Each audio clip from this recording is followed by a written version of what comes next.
Et je viens de me rendre compte que je n'ai pas enregistré le début du stream. Bravo Simon.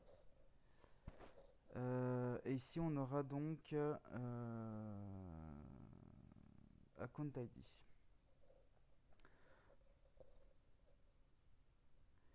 Alors, je vais juste réexpliquer parce que je viens de me rendre compte que le stream n'était pas enregistré.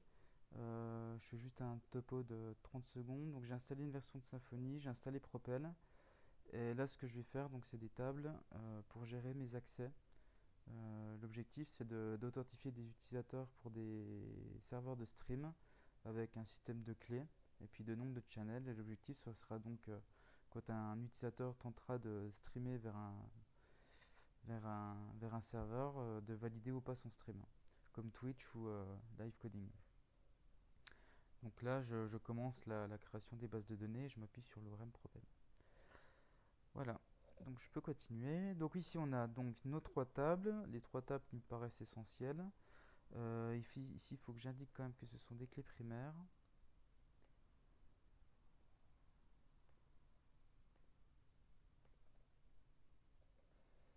Et donc, on va pouvoir générer nos modèles, générer la base de données.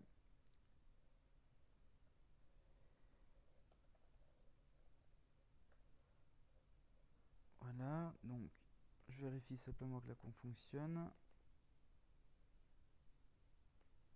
C'est bon. Alors, pour générer la base de données, on fait une migration. Dans un premier temps, on génère les différences avec la base de données existante. J'ai pas dû la configurer comme il fallait. Évidemment, la base de données, c'est pas Symfony, c'est RTMP. Voilà. Je clean le cache, je recommence. Donc là, il a généré les fichiers de différence. Et je vais pouvoir générer l'étape de la base. Si je reviens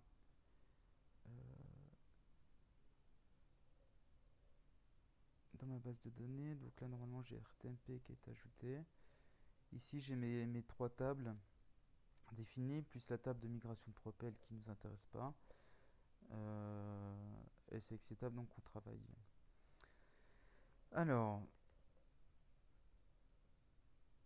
donc, on peut maintenant insérer des données. On a les outils en tout cas pour le faire. Euh, Ce que je vais faire, donc, c'est alors, par où je vais m'y prendre? Donc j'ai deux solutions. Soit je m'intéresse donc à la partie formulaire, soit je m'intéresse directement à la partie authentification. Je pense que la partie authentification c'est la plus intéressante. Donc ce que je vais ajouter ici, donc c'est un contrôleur. On va l'appeler Authentication Controller. Authentication Controller.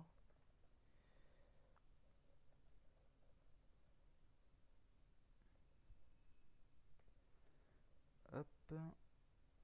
On fait pas du Trinity, donc je dégage les trucs qui m'intéressent pas. Donc on est bien sur le framework. Voilà. Et puis on va donc faire une action d'authentification, tout simplement, qui va s'appeler auth. Et puis, on va paramétrer la route depuis les annotations. C'est comme ça que je souhaite le faire avec cette version de Symfony. Alors le pass, ça sera auth. Et puis le name, ça sera bah, auth, tout simplement. Je vais de le cache. Euh, c'est debug.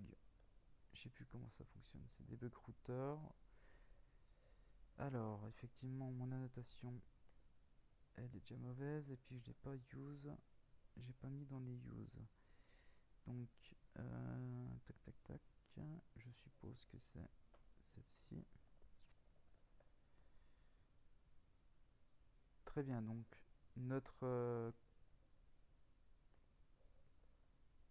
route est bien gérée. J'ai fait par contre une petite bêtise ici. Il n'y a pas de préfixe.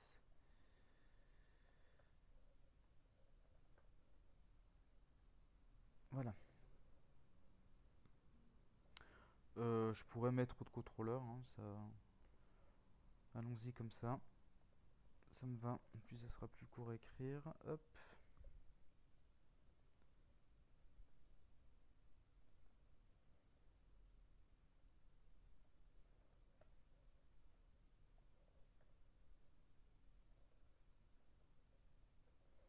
Très bien, c'est modifié. Ok, donc, première chose, on va déjà s'intéresser à ce que aux données que le serveur RTMP nous envoie. Euh, donc, tac tac tac, je réfléchis. Euh, on va se mettre en mode développement et puis on va essayer d'utiliser les loggers de Symfony pour faire les choses bien. Pour... Ah, quoique non, bah, Symfony en fait de base a ce qu'il faut. Alors je vais simplement désactiver dans l'application AppDev euh, le check des IP. On est en local, je ne sais pas encore comment ça va se gérer, comment c'est routé au niveau des VM vers ma machine. J'en profitais d'ailleurs en fait pour faire un commit initial, puis passer sur une branche de développement, Composer, SRC, les tests. Il y a peut-être des choses que je ne voulais pas versionner, donc tout ce qui est dans map et OM, je m'en fous, c'est autogénéré par Propel.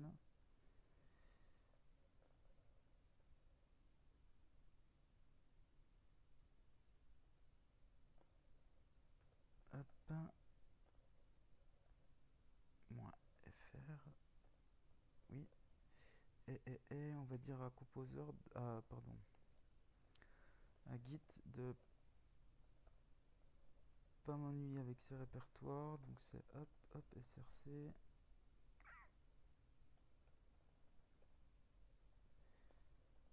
Ça devrait fonctionner comme ça.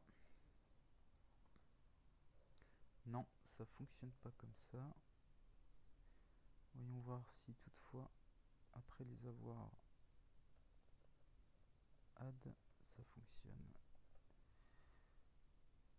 Oui, c'est bon, ils sont ignorés.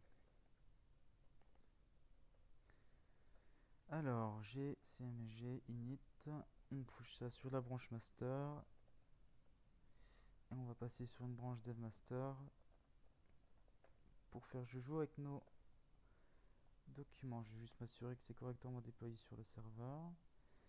Je déploierai ça également sur GitHub. Je le ferai après le stream.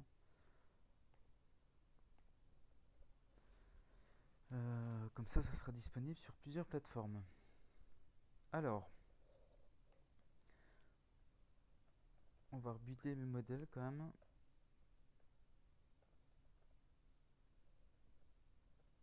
Puisque je les ai supprimés tout à l'heure. Très bien.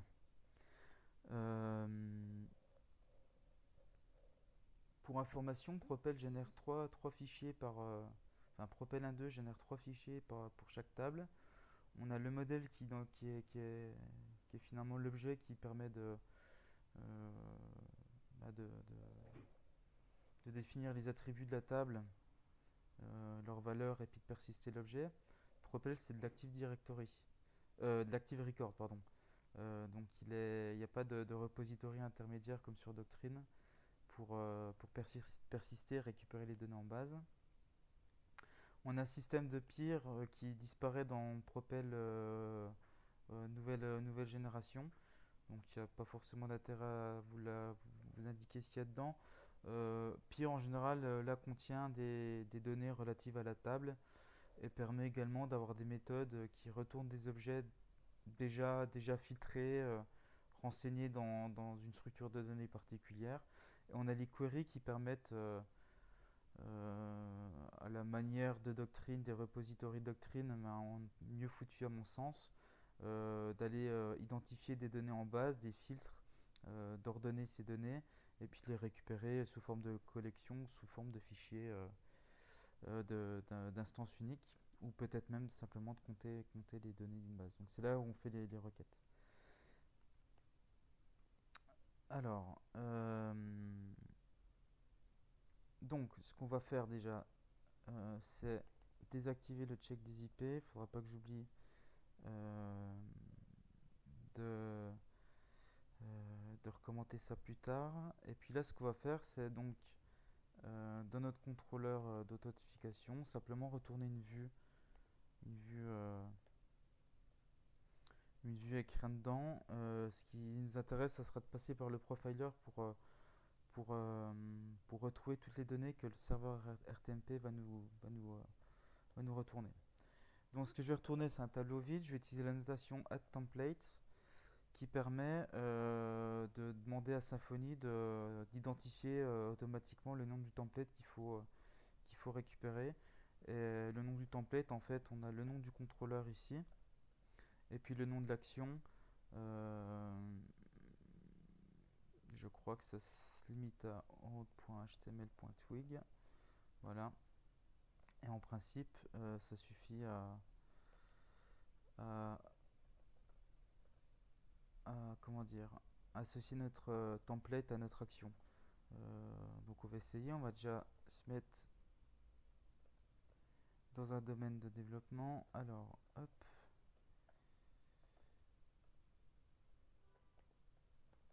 on va lancer notre application. On devra avoir une 404, c'est bien le cas.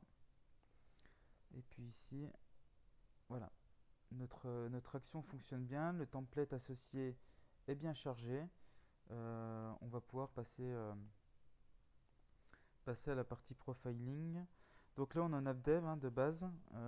C'est comme ça que le serveur built-in de PHP est lancé.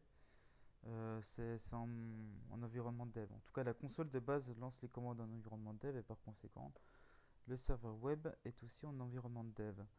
Donc, on va paramétrer notre serveur RTMP pour qu'il communique avec notre serveur, notre application Symfony. Et puis, on va utiliser le profiler de Symfony pour savoir les informations qu'il nous renvoie. Donc, ici, ce que je vais indiquer, donc c'est euh, l'adresse IP de ma machine host. Donc c'est 192 168 1 26. Et puis la route, c'est honte. Voilà. Évidemment, je ne l'ai pas fait avec les droits d'accès nécessaires. Donc je recommence. On remplace localhost par notre adresse IP. Donc c'est 0.26. Et puis ici, on a... Voilà. Je vais pouvoir... je vais stopper Nginx.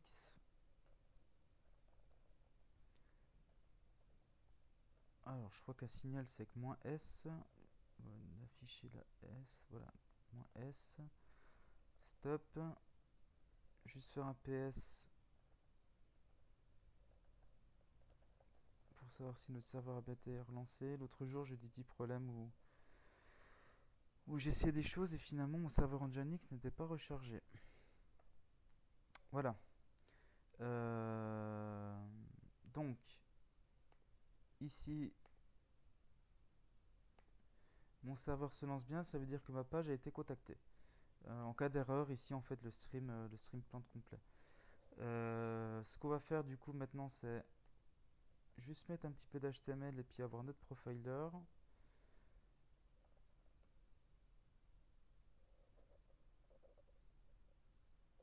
Alors, c'est une version compilée dans Nginx. Et par conséquent, j'ai pas fait les fichiers de service systemd ou sysvinit, tout simplement. Je compte en fait faire un package dans un prochain stream de cette version d'Nginx avec le module RTMP dedans. Donc je le fais à l'arrache. C'est pour ça que je lance les commandes manuellement.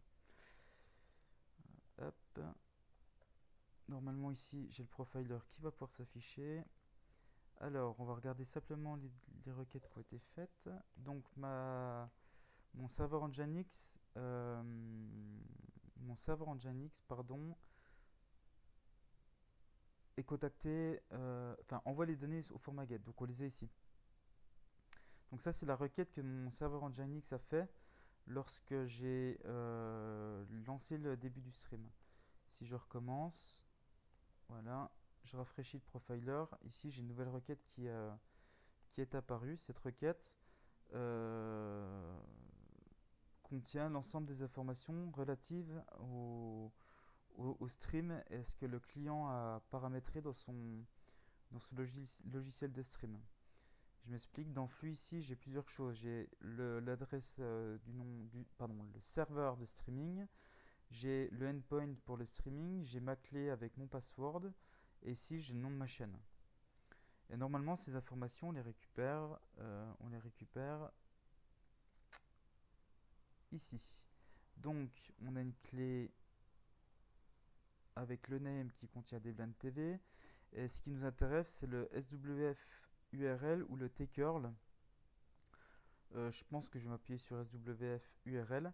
Et avec ces deux informations-là, je vais pouvoir m'assurer que le client, c'est quelqu'un qu'on connaît, qui est autorisé à streamer sur mon serveur. L'adresse IP utilisée par l'utilisateur pour le stream, euh, enfin le nom de domaine apparaît automatiquement ici.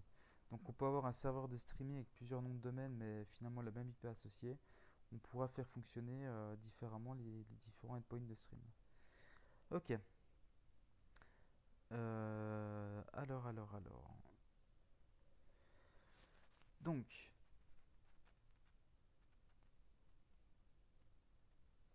par où allons-nous commencer? Donc, notre, euh, notre contrôleur d'authentification doit pouvoir jouer avec les deux données suivantes, le name et puis le SWF URL pour authentifier l'utilisateur.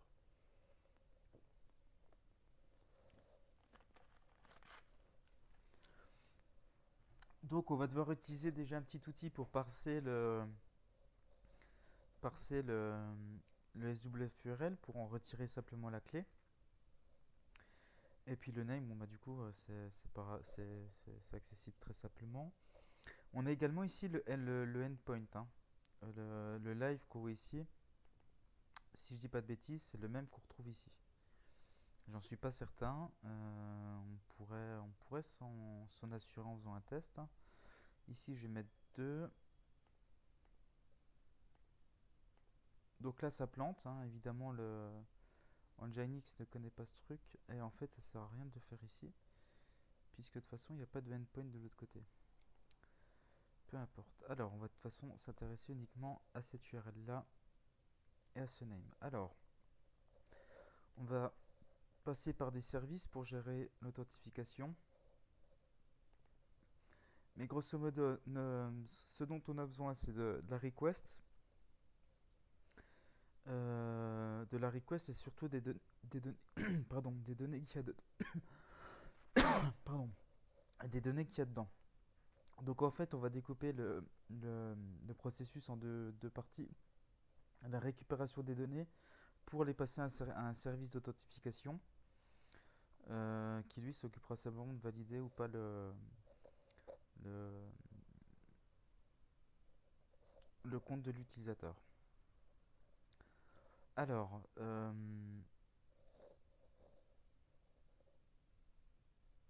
comment allons-nous procéder?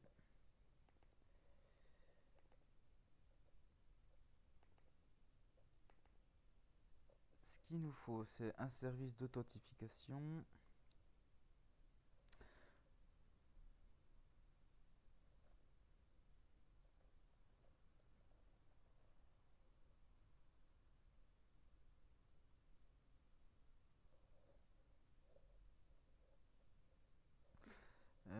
Authentification provider. Et puis, comment allons-nous gérer le truc? On va déjà faire une interface.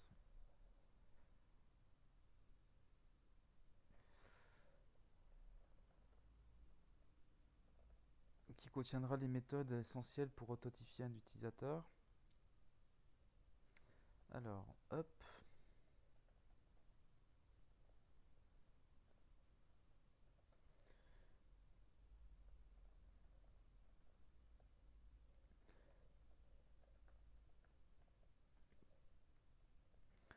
Ce qui est essentiel pour pouvoir identifier un utilisateur. Alors, comment allons-nous faire ça?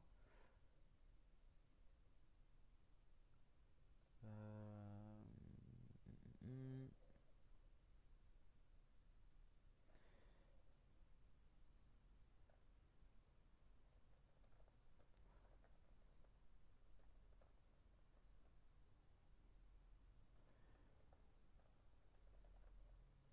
on va faire une méthode isValide.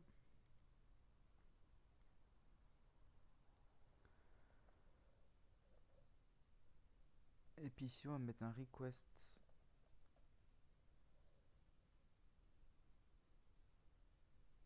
On va faire un propel ant provider.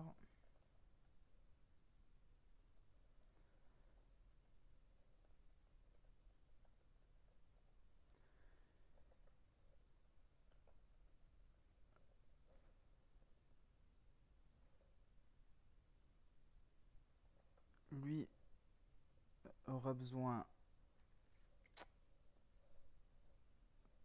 de plusieurs propriétés. On aura le SWF URL. Donc à ce moment-là, on va plutôt l'appeler endpoint.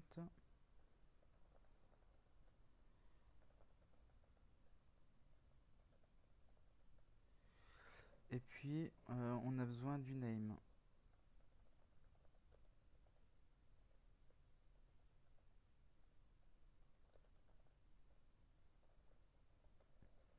Ici, ça va retourner un booléen.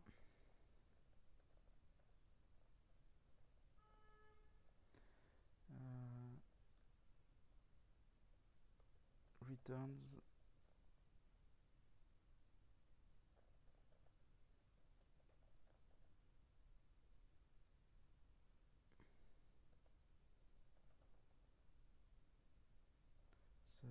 comment on pourrait le dire en anglais pour que ce soit sympathique.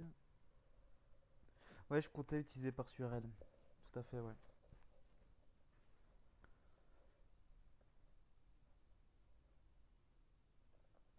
Authentication validity.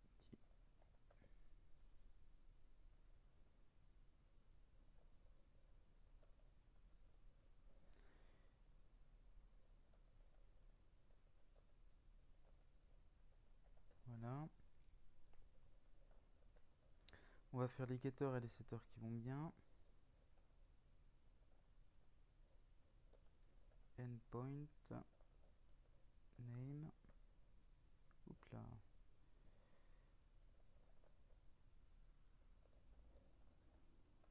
Et puis j'ai oublié la clé.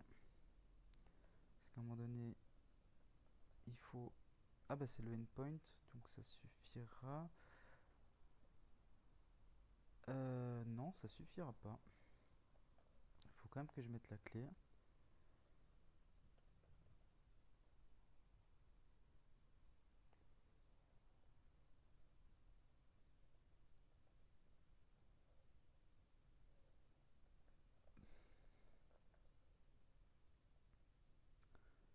Voilà.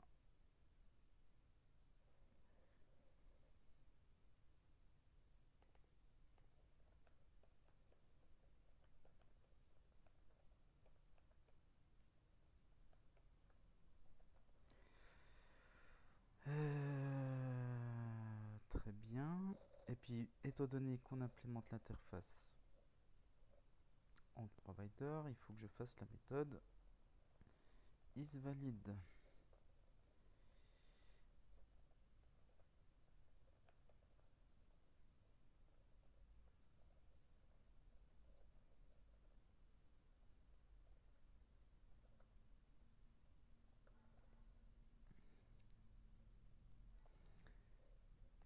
l'instant, on n'implémente pas cette méthode.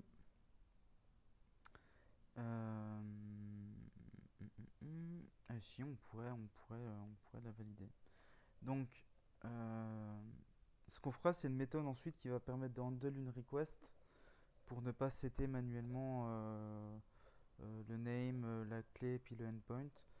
On fera handle request qui va bien pour gérer cette problématique. Alors, ce qu'on va déjà faire,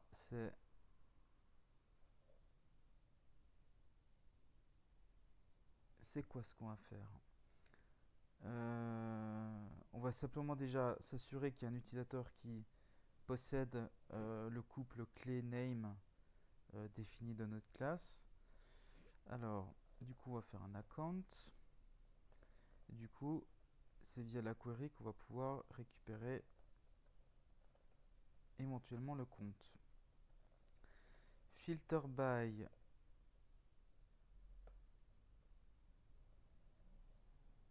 Filter by quoi? On retourne dans notre schéma. Channel name. Ok. This get name. Filter by key.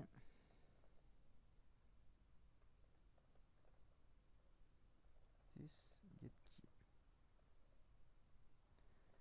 Et on va essayer d'en récupérer un ou plusieurs.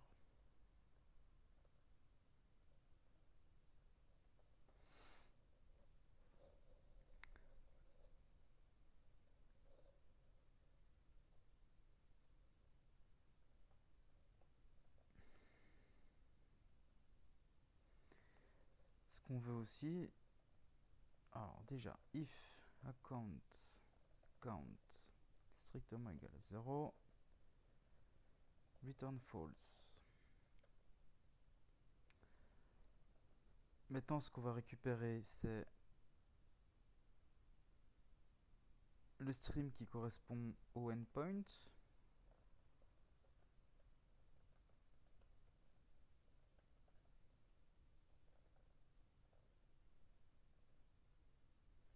Create filter by URI this and get endpoint. On va plutôt utiliser URI parce que je parle de endpoint tout à l'heure, mais j'ai l'impression que c'est un petit peu foireux comme mode vocabulaire. URI.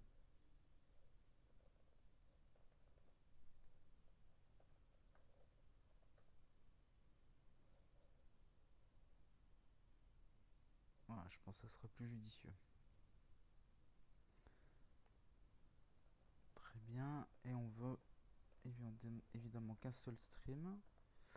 If stream strictement égal à nul, à ce moment-là, ça veut dire qu'on n'a même pas de serveur de streaming qui répond à son nom de domaine, ou bien que l'URI n'est pas la bonne. Ici, du coup, c'est pas URI, mais c'est URL. Et ici, on va changer URI par URL.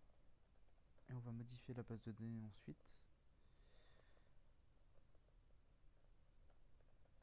Voilà. Donc, on migre un petit coup la base parce que j'ai changé le nom des champs. Et on va builder les modèles.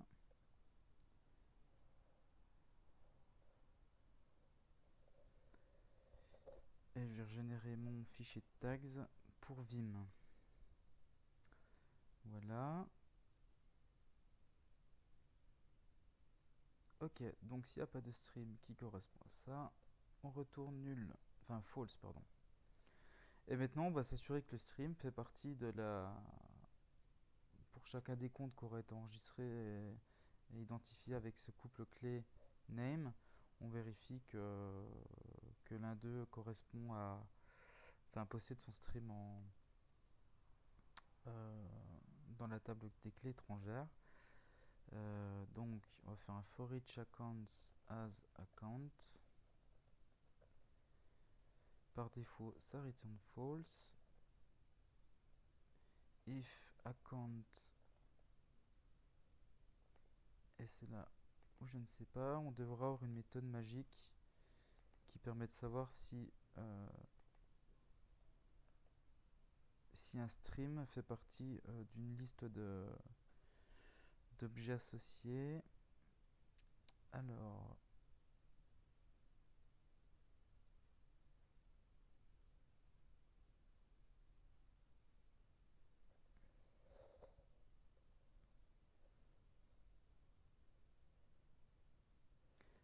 je pense qu'il faut que je mette un crossref sur mon schéma Propel pour que ça fonctionne. J'ai pas l'impression d'avoir les, les données relatives ici. Alors, Kakunta Stream, j'ai bien mes streams ici.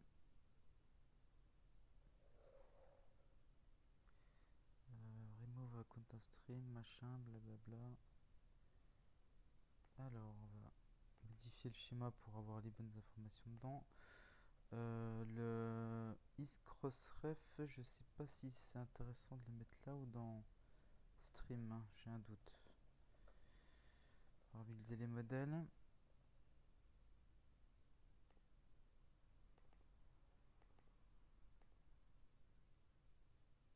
GetStreams, donc on les a bien là maintenant. Alors est-ce qu'on a une méthode aStream?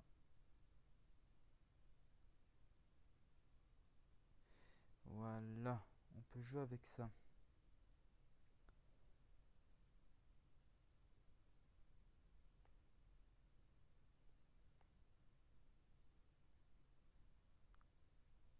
Alors le problème c'est qu'on n'a pas forcément avec contains l'instance, la même instance, mais ça pourrait être considéré comme le même stream. Je sais pas comment il le gère. Ah, là je suis dans Propel, dans Doctrine. Contains. Ça c'est des Propel Collection. Des Propel Object Collection. Et le contains, il est là.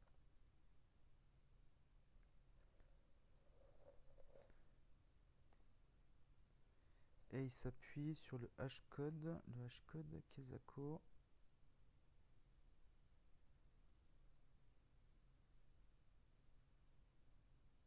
On va essayer. On va essayer avec contains, mais je suis pas certain.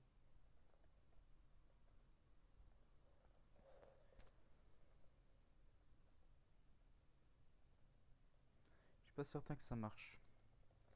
On fera des tests avec une petite commande qui va bien. Ok, donc si dans le monde des bisounours le contains fait le taf, on saura si oui ou non l'utilisateur qui essaye de streamer pardon, a le droit ou pas d'accéder à ce stream avec l'URL complète. Euh, Ce qu'on va juste ajouter ici, c'est une méthode handleRequest qui permettra de gérer le, le fait de setter les clés, les names et puis les URL seuls. Et effectivement, je vais m'appuyer sur parse URL pour traiter la problématique. Alors, handleRequest.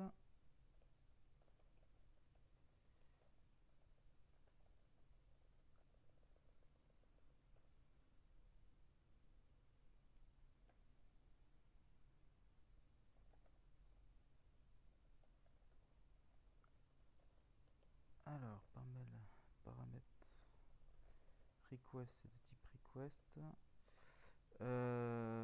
Ça retourne notre objet courant. Donc c'est un propel en provider. Euh,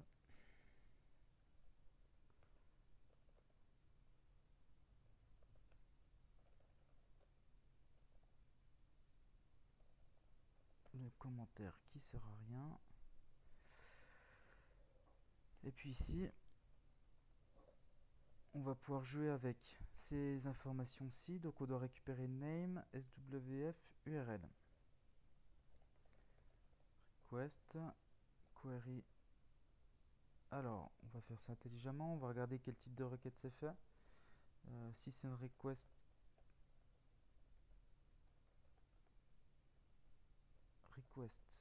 is method post. À ce moment-là, ce qu'on récupère, c'est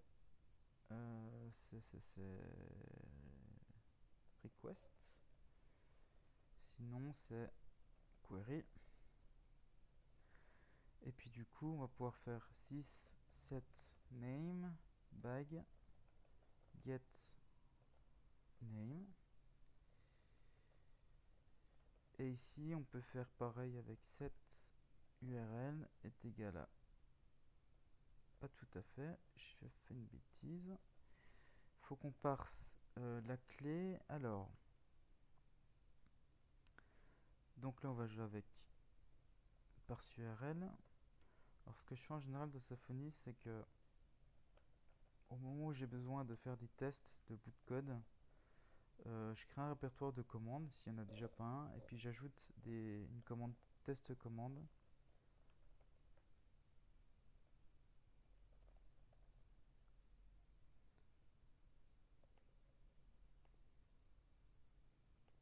Hop, un petit instant. Donc je rajoute un répertoire test commande qui me permet de balancer des commandes test. On a l'avantage d'avoir accès au container et puis à l'environnement Symfony complet. Et pour faire des commandes de test, c'est plutôt utile.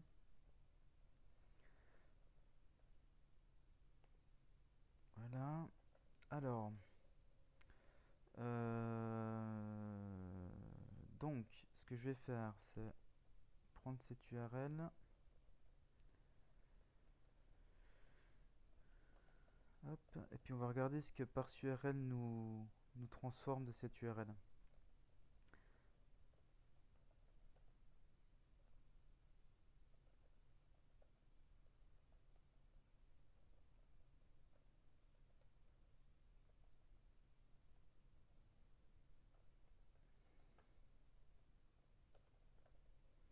Donc, quand on lance la commande, on a le protocole qui est plutôt cool, le host, le pass et la query.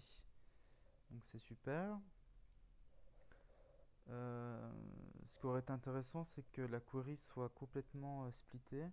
Alors je sais pas si s'il y a un paramètre qui permettrait de le faire dans parse URL.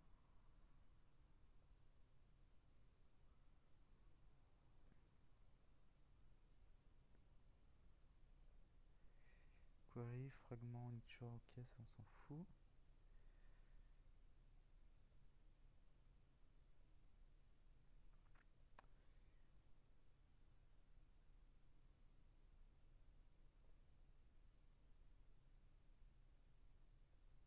Bon, on va peut-être devoir parser à coup de regex le paramètre query.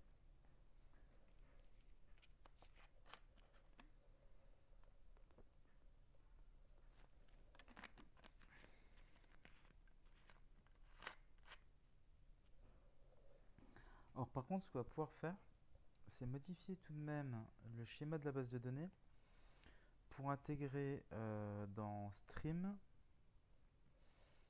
On va plutôt parler de host et puis de pass. D'ailleurs, je crois que pass c'est ce qui est utilisé sur OBS pour désigner la clé ou le chemin pour le stream. Donc on va plutôt fonctionner comme ça. Et puis ici, on va pouvoir du coup modifier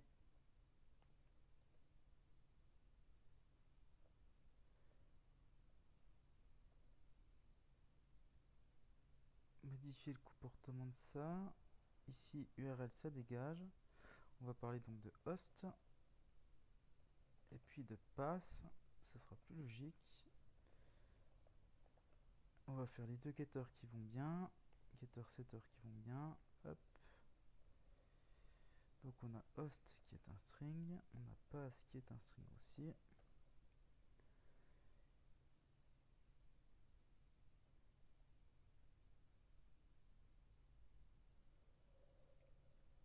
ici, le stream, on va le récupérer du coup avec le host et le pass.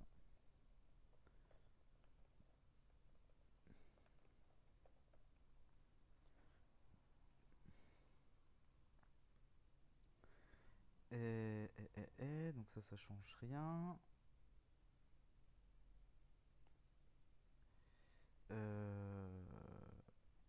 Je vais essayer de mettre une URL bidon pour voir si une exception qui est levée.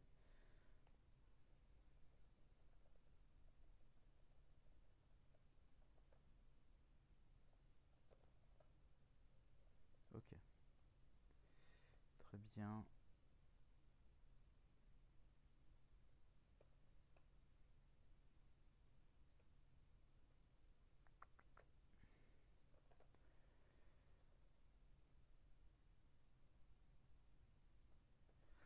Et puis alors du coup, name, parse, parse URL, request, bag.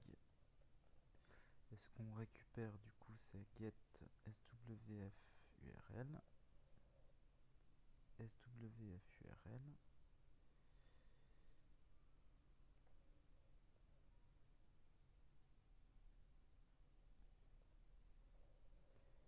Je vais essayer de mettre aussi un vide. Ok. Et puis on va simplement dire que si le pass est pas vide, on fait un 10 7 pass ça.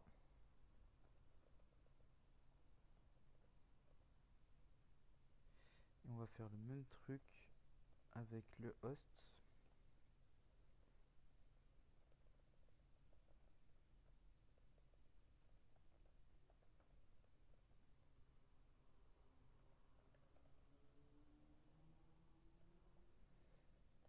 Et puis on va tester simplement ça. Alors,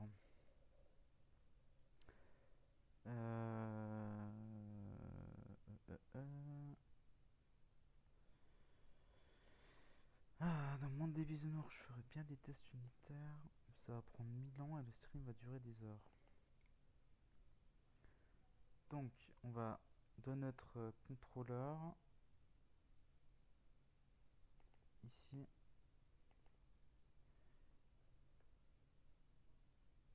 On va déjà, pardon, ajouter notre service RTMP propel ant propel. Donc on va renseigner notre provider.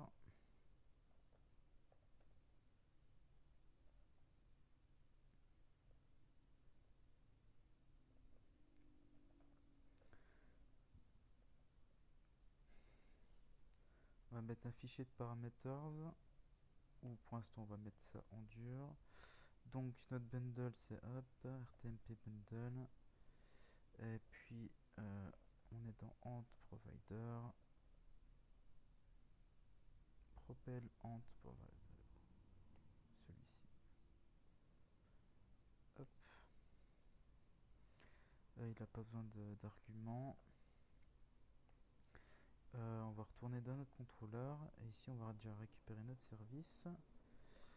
Ant provider est égal à 10 container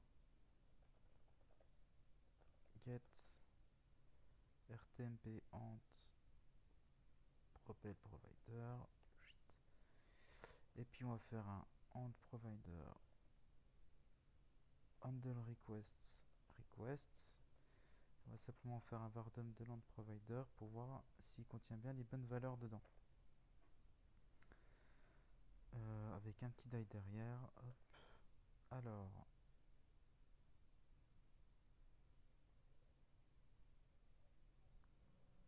on va rejouer cette requête. va rejouer cette requête. Il y a le port qui est pas bon ici. Donc il arrive bien à setter le name, par contre le host elle passe que dalle. Que dalle. Est-ce que j'ai dû faire une bêtise? SWF URL.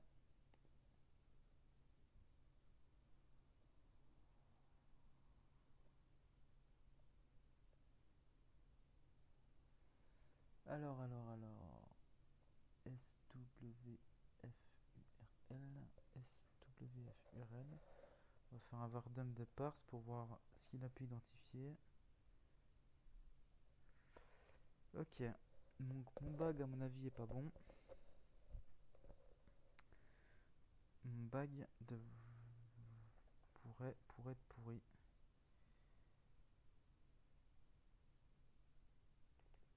Il est pas pourri, alors c'est pourquoi le get fonctionne pas.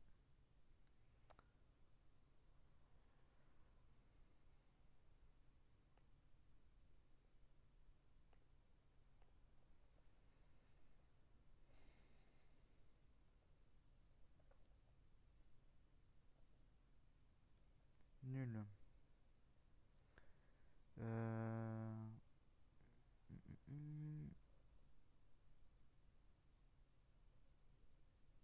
Est-ce que j'ai oublié un truc? C'est bien SWF URL. SW. Ah punaise. SWF. SWF. Je me suis planté dans le nom de la clé. Oh, ça, on s'en fout du coup. Ça devrait passer maintenant. Mieux. Donc on a bien le host, on a bien le pass. Il nous manque la clé. La clé évidemment faut la générer. Faut la récupérer en fonction de et bien du SW pardon,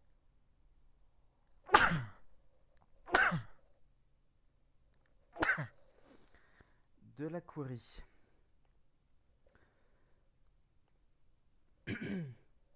Donc pour la récupérer, if non-empty parse query,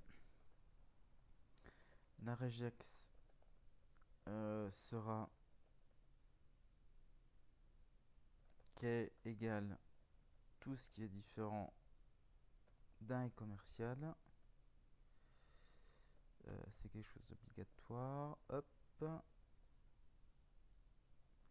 On va faire un preg match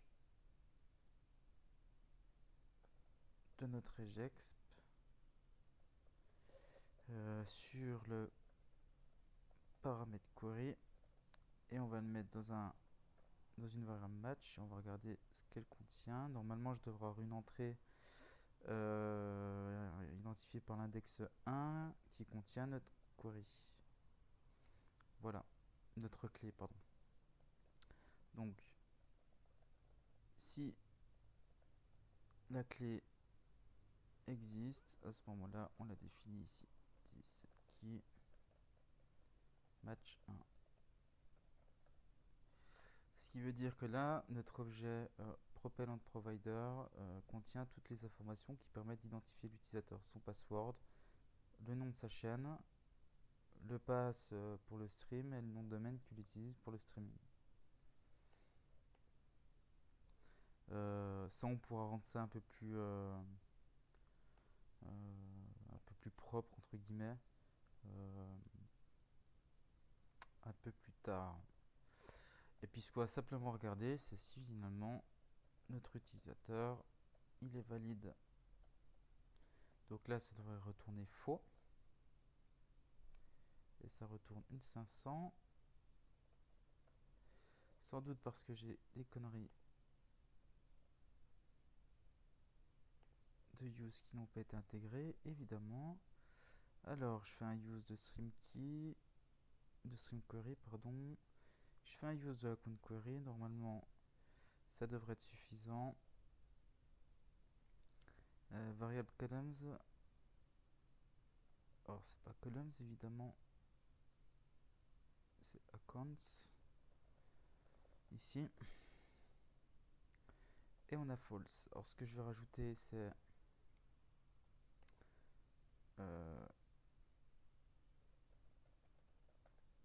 un serveur de streaming qui correspond évidemment à mon serveur. Alors je vais aussi ajouter ici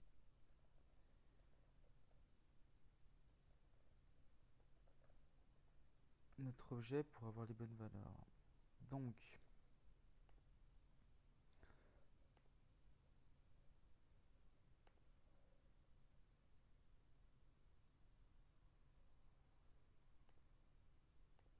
je reviens 2 secondes sur le chat.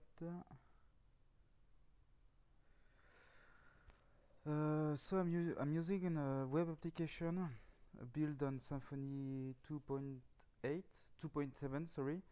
So it's written with PHP, and I'm using a database built on MySQL. And the processes is that Nginx with the RTMP module as events, and when a streamer start publishing a stream, you can use this one on publish and call a web server, and the response code define if the user can or not can be sorry, the response code define if the user is authorized to stream or not. So I want to return a 200 code if the user is authenticated, or 401 code if the user is not. Basically, I just have a authentication provider which compare the streaming server with the host and the path for the streaming, the account name of the streamer, and his key.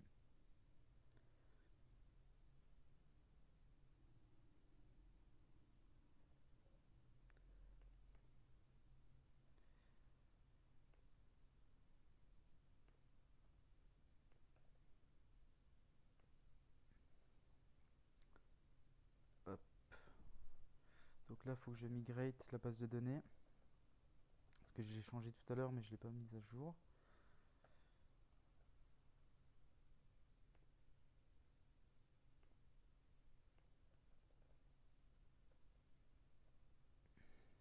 Live, hop. Ça, on s'en fiche. Et donc, je vais rajouter un account. Le channel, c'est Dibland TV. La clé, c'est my password. Ok. Ici.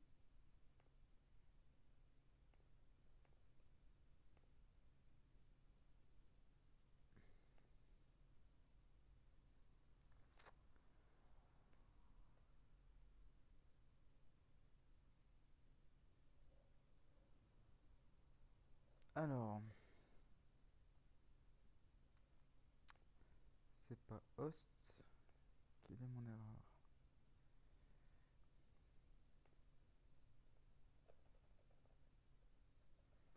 Je sais pas si je l'ai build tout à l'heure. Voilà, donc là, ça fonctionne. Je vais simplement altérer le mot de passe dans account par un autre truc pour voir si ça passe à false. Ça passe bien à false. Je vais altérer le nom du serveur dans string pour m'assurer que si le nom du serveur change, ça fonctionne plus non plus. Ouais, évidemment, dans le monde des bisounours, donc là ça fonctionne, c'est passé à false. C'est pas dans le monde des bisounours, hein, un bon développeur devrait faire des tests unitaires. Ça prendrait simplement beaucoup trop de temps pour ce stream et je pense pas que ce soit essentiel. Enfin, ça l'est essentiel évidemment, mais pas pour comprendre globalement comment résoudre ma problématique. Donc là, j'ai bien mon système d'authentification. Ce qui me reste à faire, euh, c'est euh, c'est de renvoyer un bon code dans la réponse HTTP pour, pour que Nginx sache ou pas s'il peut ou pas autoriser le stream. Donc là, ce qu'on peut faire, c'est déjà virer le template ici, puisque on n'en a rien à faire. Le return ici va dégager. Ce qu'on retourne. Alors, je vais juste organiser un peu ça. Ce qu'on va retourner, c'est une réponse, effectivement. Et la réponse, elle va dépendre effectivement de la validité de l'authentification. Donc, si ça c'est valide, sinon ça. On va simplement retourner une réponse vide. On n'a pas besoin d'avoir une réponse complexe. Euh,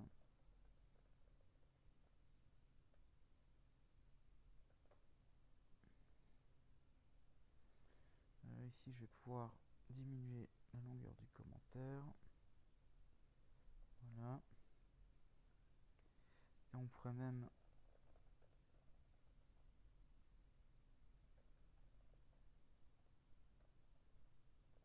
401. Et ici, en fait,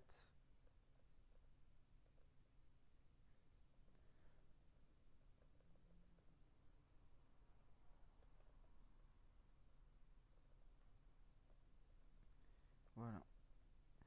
Je crois que dans une réponse, je sais plus si c'est le deuxième ou le troisième paramètre ce qui permet d'insérer le code de réponse. De mémoire, c'est le deuxième, mais on a les headers dans le troisième paramètre, c'est bien ça. Donc du coup, si je reviens ici sur mon OBS, ça me pète à la gueule. On va voir pourquoi ça me pètera la gueule. Je suppose que local.streamlive, mon account est bien Devlan TV. Alors je vais m'assurer que mes données ici soient bien configurées. Donc on a bien local stream server qui est my password. Ok, Devlan TV c'est bien ma clé de stream. Euh, euh, alors, alors. Alors,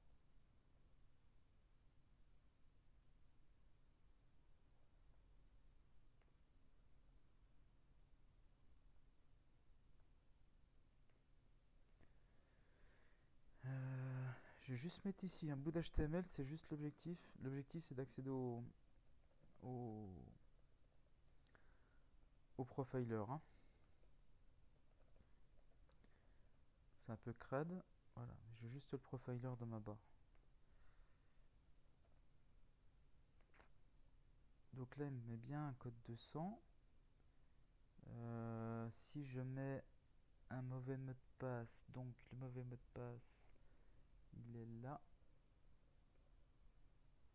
J'ai mis mon 401. Du coup, j'ai un problème d'authentification, mais je sais pas pourquoi.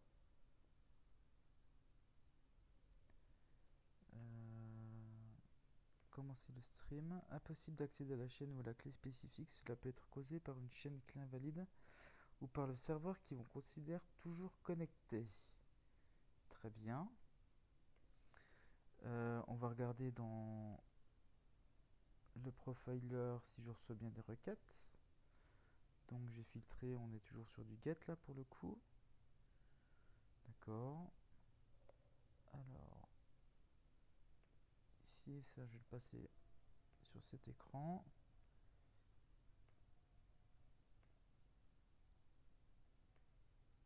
Donc là, il me considère comme non authentifier. Visiblement, il passe pas en paramètre là mon mot de passe. Euh, SWF URL part complètement lat. Là, je pense que c'est OBS qui a un problème. Je pense que c'est OBS qui a un problème. Je vais quitter OBS et puis le relancer. Ah. Donc là, le streaming se fait bien. Ok, donc il y avait OBS comme un problème particulier. Donc là, on a donc réalisé la partie authentification. Alors, je vais juste dégager ça parce que ça n'a aucun intérêt. Hop là, ça n'a aucun intérêt. Donc là, on a la première partie qui consiste à authentifier l'utilisateur. Je vais juste m'assurer que ça fonctionne toujours. Comme un blaireau, j'ai fermé mon OBS. Ok. Euh,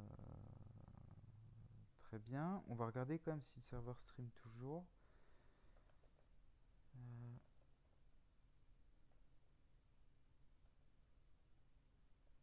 alors, mplayer, mpv, rtmp, rtmp 2.16 192, je sais plus le paramètre du serveur. Flux, alors c'est local.stream-serveur slash live et normalement ici en mettant mon nom d'utilisateur ça devrait fonctionner. rtmp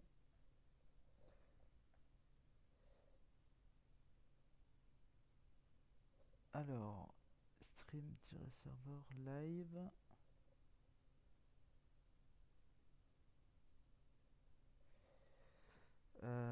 Pourquoi là il veut pas accéder? Problem accessing the DNS. On n'y pas. Stream-serveur. Je dois me planter dans l'adresse du serveur web. Oh.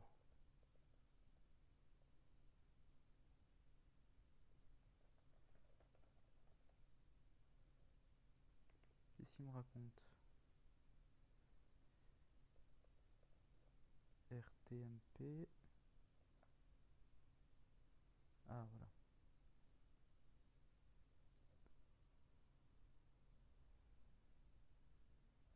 Donc là c'est ce que je stream depuis le serveur Nginx. Donc c'est pas le streaming live coding. Donc ça fonctionne toujours. J'ai bien ma petite chaîne, j'ai bien mon petit serveur qui tourne et je suis bien authentifié. Ce qu'il faudra faire par la suite, ben, c'est l'administration pour, euh, pour gérer l'ensemble des comptes. Ça, je le ferai dans un prochain stream. Parce que sinon, on en a encore pour quelques heures. Euh, je vais ajouter les trucs. Le appdev, j'ai pas le modifié. Donc les commandes de migration, ça par contre, on va l'ignorer avec git. App propel, ça on s'en fiche. App propel, pas besoin de versionner. Les vues, on peut les dégager, elles ne servent à rien pour le moment.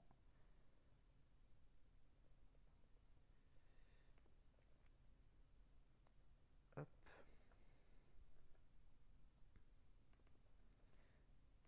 Et puis celui-ci, je vais pas le commit puisqu'il y a j'ai enlevé la sécurité sur les adresses IP. Alors, authentication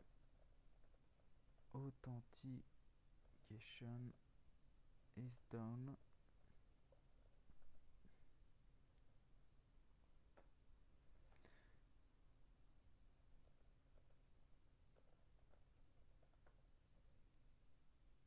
Voilà, Voilà, donc le code source est disponible sur Gitnet, sur la branche DevMaster. Pour le moment, la branche master, il n'y a pas grand chose d'intéressant dedans.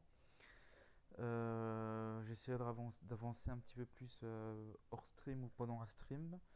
Donc les prochaines étapes, ce sera une interface pour gérer via un compte utilisateur l'ajout, la suppression de serveurs de stream, donc avec des hosts et puis des passes, et puis là évidemment la gestion des comptes avec des clés d'API, et l'association des comptes avec, euh, avec ces serveurs de streaming. Une fois que ce sera fait, je m'attaquerai à la partie packaging dans Nginx dans un package Debian où il s'agira de recompiler et builder un package Debian qui sera une tâche assez compliquée pour moi parce que je suis pas du tout à l'aise avec ça. Et la problématique que je me poserai, j'espère qu'il y a des gens qui s'y connaissent sur sur live coding et particulièrement sur les salons que je suis, ce sera d'intégrer les versions de développement intégrées dans Debian GC. Alors pas les versions de développement, les versions stables mises à jour dans Debian GC pour intégrer le travail des packagers officiels et de merger celui que moi je ferai. Je sais pas si ce sera une tâche simple ou pas. Bon, on verra comment ça se passe, hein, tout simplement. Au pire, j'essaye, je me plante et puis c'est pas grave. Je vais déployer ça sur GitHub. Le module 1 s'appellera également Nginx RTMP Ant comme dépôt. Sur GitHub, mon pseudonyme c'est Simstein. Voilà. Donc j'espère que ce stream vous a plu. Évidemment, vous pouvez me contacter sur IRC ou par mail. Vous allez sur mon blog, vous avez toutes les informations qui y sont affichées. Moi, je vous souhaite une bonne après-midi. Et puis, à la prochaine fois. À bientôt, au revoir.